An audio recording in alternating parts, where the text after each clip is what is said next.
Russian spies in Ukraine suspected of duping the FBI to censor Americans on social media. Hey, come on, guys. We're not censoring you because we're authoritarians. No, we're censoring you because Russia tricked us into doing it. There is no way they come out of this looking good. They're either lying or they're blatantly incompetent. Neither one of those is good.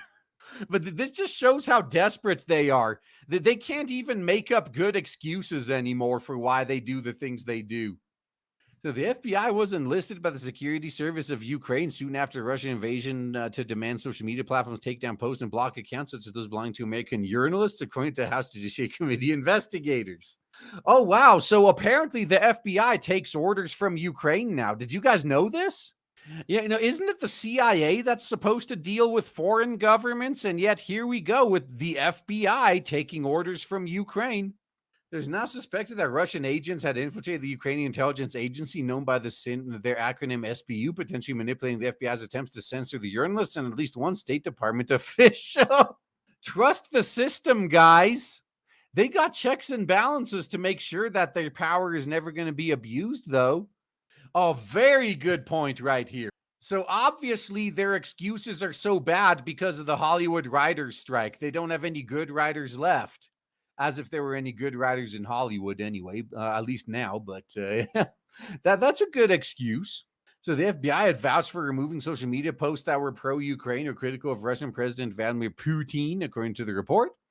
So given that the SBU was compromised by a network of Russian collaborators, sympathizers, and double agents at the time of its interactions with the FBI's uncritical cooperation with the SBU's request is deeply concerned. I know. It's almost as if they're loyal to the Ukrainian government. Now, the inclusion of American accounts on the SBU's list indicates that the FBI either did not properly vet the SBU's requests or were aware of their domestic nature, and nonetheless carried them out. In so doing, the FBI violated the First Amendment rights of Americans and potentially undermined our national security. It's time to sue them then. 5 months after the February current year -1 Russian invasion, in July of current year -1, Ukrainian President Zelensky fired the head of the SBU because such agency had been compromised by Russian spies.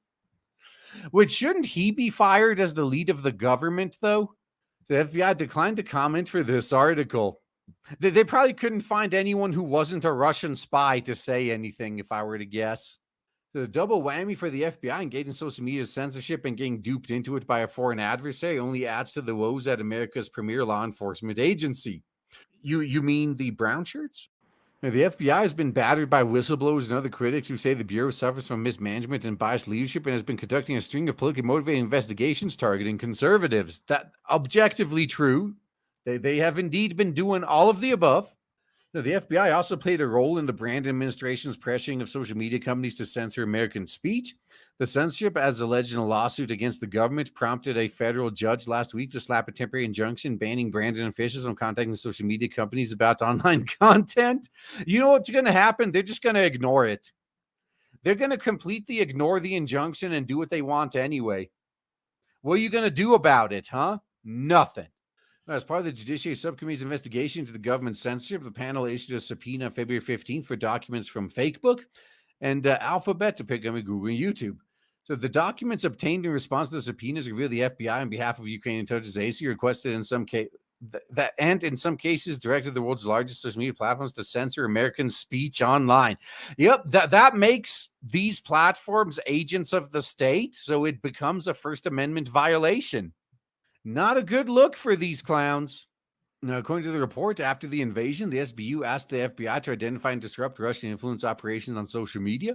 The SBU gave the FBI a list of social media accounts that allegedly spread Russian disinformation. So anyone that spoke the truth.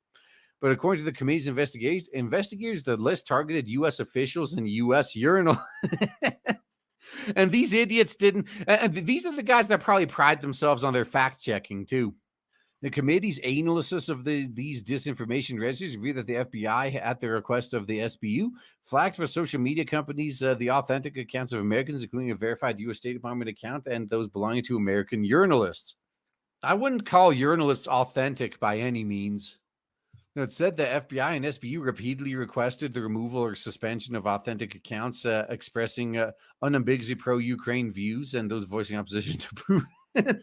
Uh-huh. Even Ukraine asked for it. It must be legit.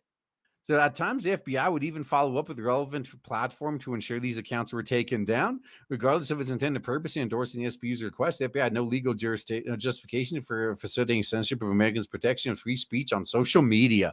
Yeah, this is a blatant violation of the Constitution. This should be handled with a lawsuit, but it probably won't.